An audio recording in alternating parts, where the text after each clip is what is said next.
नहीं रजा, इस पे इकोनॉमिस्ट कहते हैं कि अगर हाँ। जमहूरियत नहीं रही और मार्शल लॉ लगा दिया जाए फॉर एनी राइम और रीजन, जिसकी बड़ी बाजगश थी पिछले कुछ हफ्तों में, मैंने सुना कि ये हाँ, भी सोचा जा रहा है, तो आईएमएफ नहीं आएगा। देखिए, ये एग्जैगरेटेड बातें हैं।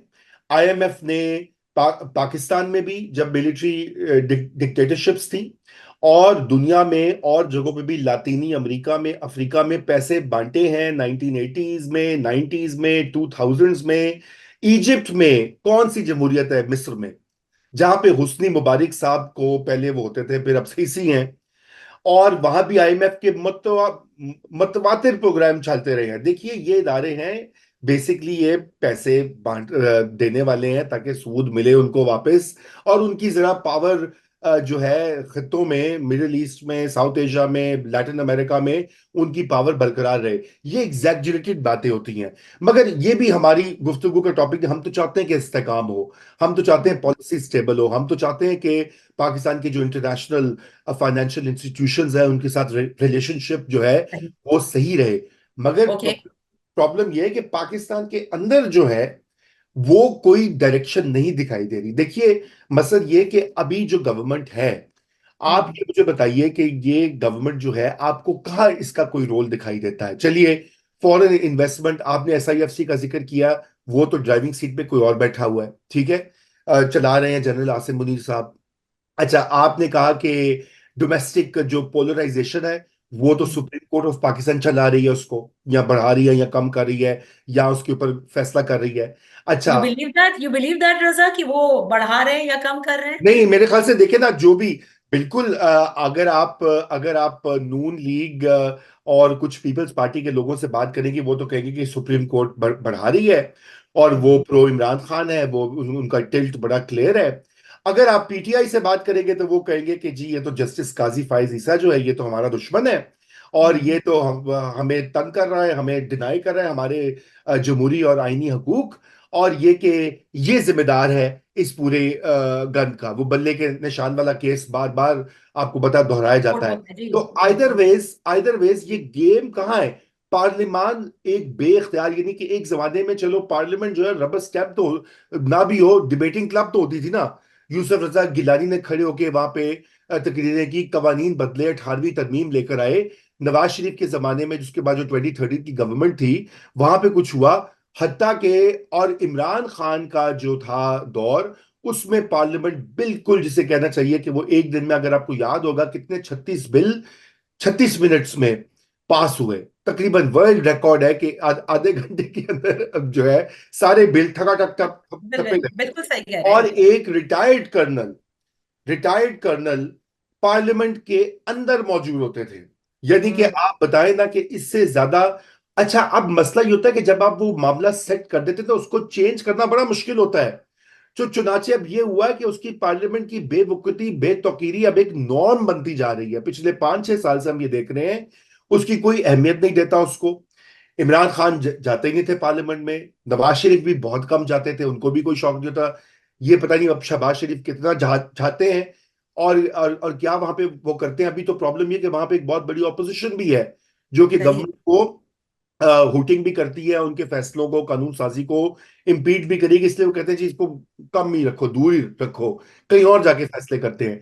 मसला ये कि मौजूदा गवर्नमेंट का, मैं बात ये कह रहा था कि वो आपको इस पूरे क्राइसिस में दिखाई नहीं दे रही। जो सियासी आप कुव्वतें दादिया उनको नहीं, आप हाथ बिल्कुल में। ठीक कह रहे हैं। तो क्या हाँ, हमें कह सकती हूँ कि आपकी इस पूरी जो आपने तज्जिया दिया है कि इस वक्त जो पाकिस्तान की सियासी जमहूरी मुस्तकबिल है, वो इस वक्त सुप्रीम कोर्ट के हाथ में है या अ, कोर्ट्स के हाथ जी बिल्कुल, इस वक्त सुप्रीम कोर्ट ऑफ पाकिस्तान जो है वो सबसे अहम ताकत का मरकज, बल्कि यूं कहिए, ना सिर्फ ताकत का मरकज, बल्कि उनके साथ जो इस्लामाबाद हाई कोर्ट है, वो उनके पास सारी का सारी सियासी गेम उनके डोरस्टेप पे पहुंच गई है।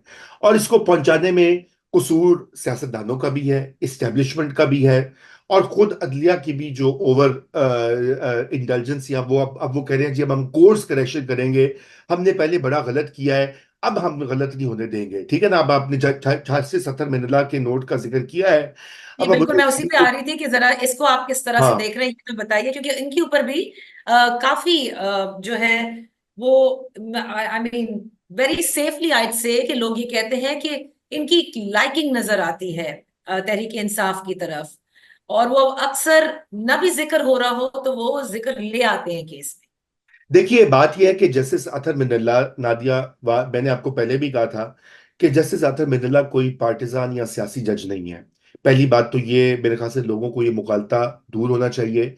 वो बात ये है कि उनके अगर आप फैसलों का रिकॉर्ड देख लें तो अमूमी तौर पर ऑन बैलेंस उनके फैसले बहुत ही आजादाना और स्ट्रांग रहे हैं। चाहे वो इस्लामाबाद हाई कोर्ट में हो, उन्होंने पीका के कवानीन के ऊपर भी और दीगर इन ह्यूमन राइट्स के मैटर्स के ऊपर भी बहुत सारी इस तरह की जजमेंट्स दी हैं। सुप्रीम कोर्ट लेकिन ऑफ उन्होंने पाकिस्तान। नवाज शरीफ साहब को की तकारीर को एयर करने वाला फैसला आपको याद होगा, नहीं दिया था, कहा था वो फ्यूजिटिव है। और अगर आप देखें कि कब नवाज शरीफ साहब को फ्यूजिटिव डिक्लेयर किया गया, was after that order, it नहीं वाज वो नॉट तो बिफोर दैट। नहीं, वो तो फ्यूजिटिव डिक्लेयर हुआ था या नहीं हुए थे नवाज शरीफ साहब, तो उसके बावजूद उन्होंने कहा कि जी इनकी तकरीरें नहीं चलेंगी या नहीं डिक्लेयर हुए थे जब तक फ्यूजिटिव, हाँ। लेकिन उन्होंने ये वर्ड फ्यूजिटिव यूज किया था अपने उस फैसले में। लेकिन हकीकत ये कि फ्यूजिटिव के ऊपर भी कोई ऐसी कानूनी जैसे कहना चाहिए कोई पाबंदी नहीं है। और फ्यूजिटिव क्यों होता है, सबको पता है कि वो क्यों फ्यूजिटिव हुआ है। नवाज शरीफ जो उसके साथ किया गया इस मुल्क में, और उसकी बेटी, उसकी खानदान, उसकी पार्टी, उसकी सियासत के साथ, और अगर फिर मुल्क से कोई चला जाए तो आप वो फ्यूजिटिव नहीं होता। फिर उनको जब मौका मिला तो आ गए वापस वो, मतलब वो तो ओके। एक प्रेशर में ही गए थे। मैं आपको उससे ज्यादा दिलचस्प बात बताता हूँ, कमिंग बैक टू जस्टिस अतर मिनल्ला। ये जो उनकी ये लाखों वोटर्स की जो बात है, ये मुझे बहुत सरप्राइजिंग लगी है कि इसकी ये बात जो है अपने उन्होंने इख्तलाफी नोट में जिक्र किया लाइव ब्रॉडकास्ट वाले में। ये मैं समझता हूं कि जजेस को इस तरह के जो फैक्टर्स होते हैं उसकी बेसिस के ऊपर राय नहीं बनानी चाहिए, और इस तरह के ये फैसलों में ये जिक्र नहीं करना चाहिए। इसका तो ये मतलब हुआ कि अगर किसी के लाखों सपोर्टर्स हैं और वो कोई जुर्म का इर्तकाब करे तो आप उसको सजा ना दें, या आप उसको प्रोसिक्यूट ना करें कि जी वो बड़ा पॉपुलर है या बड़ा हैंडसम है। तो व्हाट तो you are saying is law points के ऊपर बात करनी है। लॉ पॉइंट्स, कानून क्या कहता है। अच्छा मैं आपको बता दिया, ये जो तकारीर पे पाबंदी ना, आपको याद है कि ये हम्म। पेपरा ने पाबंदी ठूसी हुई थी और बिल्कुल नवाज शरीफ का ब्लैकआउट था। फिर मरियम आगी हुई थी, उसके बाद भी वहां भी ये होता था कि जब इस्टेब्लिशमेंट डायरेक्शन देती थी कि इनका तो टिकर भी नहीं चलेगा, प्रेस कॉन्फ्रेंस भी नहीं दिखाई देगी, वगैरह वगैरह, तो वो लगी रहती थी सोशल मीडिया पे। कभी फिर अपना उसकी पार्टी वाले भी उसको, मरियम को बिठा देते थे।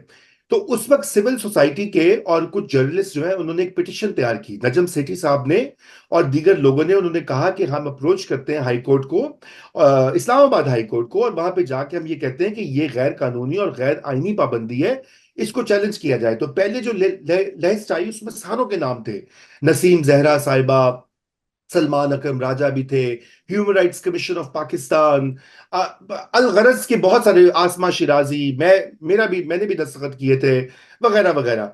अच्छा एक एक करके लोग उससे निकल गए। नसीम जहरा हम्म। साहबा ने कहा कि ये तो मैं इसका साथ, मुझे तो पता ही नहीं था कि कौन सी पिटिशन थी।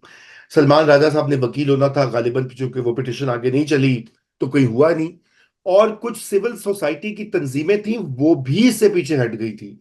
मैं आपको कहना ही चाह रहा हूं कि ये एक वजह क्या थी रजा?